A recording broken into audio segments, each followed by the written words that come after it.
To Yardstyle live. So I go into the room and start voice the song. Time I voice the song, I see crowd are coming in the voicing room. So I lock off the light. I say, hold on there and lock off the light.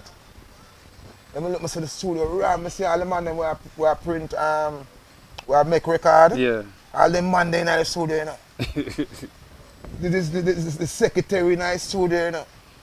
The boss, Penthouse himself in the studio, you know. Donovan, You know. Yeah. Everybody that just pack up in the studio. Who in there? How that? How in there? How that? Everybody just say, how that? Everybody never hear this yet. Everybody wonder who in the studio, who had the one with that something, a jump and sound or something. So now I come out. I come out of the place, out of the voice room, I'm done. I say, still I eat that, you know. And I say, yeah man, I eat this man. I'm come out. The German look for me good and I say, Jeremy, nobody say nothing, you know, because I come to you with a song, you know. I tell me something to come and audition, you know. You see me, I say, yeah. And Steely now, Steely them and Steely a genius. He was a genius. Wagwan, you're tuned to Yardstyle live.